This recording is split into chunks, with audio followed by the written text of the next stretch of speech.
Trevor, Noah and Samantha Bee, took aim at President Trump for his tweet announcing a ban on transgender troops in the military.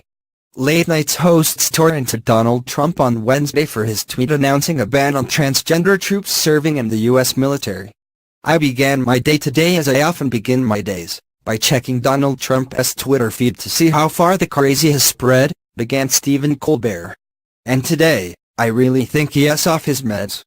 Because today he went from crazy to cruel." Colbert went on to detail the president's tweet, sent on Wednesday morning, in which he announced a ban on transgender troops in the military, citing tremendous medical expenses and referring to their service as a disruption. Why the hell would he do this? Colbert continued, making reference to past Trump statements in which he pledges support for the LGBTQ community. And what the hell does he think the T in LGBT stands for? Trump? Tomato? Those 15,000 transgender troops who volunteered to serve our country were minding their own business, protecting our freedoms, when they all got fired by tweet, he continued. And keep in mind, they are being rejected by a rich guy who during Vietnam sidestepped the draft with 4 deferments and a medical disqualification for bone spurs in his foot. Colbert went on, "Let us talk about those tremendous medical costs. It is estimated that healthcare for transgender personnel would add between $2.4 million and $8.4 million per year to the military's healthcare budget. To put that into perspective, the military spends 5 times as much on Viagra. Why so much Viagra?" he continued.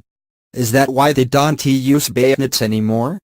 Trevor Noah of Comedy Central also criticized the president's new policy. "What the fuck?" That tweet was before 9 a.m. With Trump as president, you don't even need morning coffee. A little bit of him wakes you right up. And too much makes you shit yourself. Now, like most of Trump's ideas, this ban sounds crazy when you first hear it, he continued. But then he explains it in its way worse. Noah went on to read Trump's tweet aloud, which he ended with the words "thank you." Thank you? Wow. No one takes away civil rights as politely as Donald Trump, Noah joked. First he says he consulted with his generals, but this morning the Pentagon reportedly had no idea this ban was coming, so that part of it seemed to be true. Noah continued, and as far as the reason Trump gave for the ban, he said the military cannot be burdened with the tremendous medical costs. Just so we're on the same page, transgender-related medical expenses for the military cost at most $8 million a year, also known as 0.001% of the total military budget.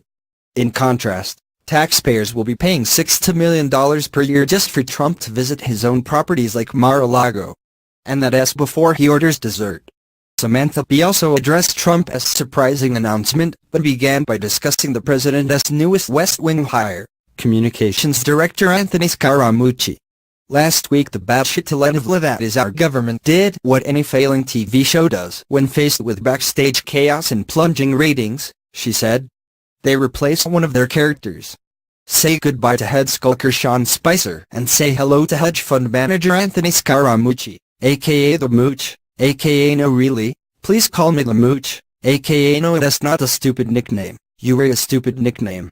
Bee continued, chronicling the White House infighting that Scaramucci is charged with mitigating. "Yes, entering a West Wing so toxic he had to repeatedly assure us he don't despise the entire executive branch," she said, referring to Scaramucci's multiple statements, at his inaugural press briefing, regarding his admiration for his new colleagues. Bee then addressed Trump's tweet, which prompted immediate and bipartisan pushback from senators and congressmen.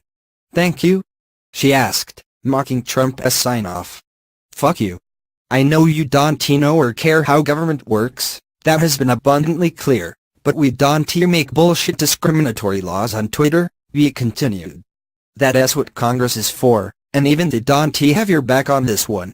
Firing thousands of active duty service members in the middle of the big push against ISIS is Trump's version of don't ask, don't tell," she said. "He didn't ask anyone if it was a good idea and he didn't tell anyone he was going to do it.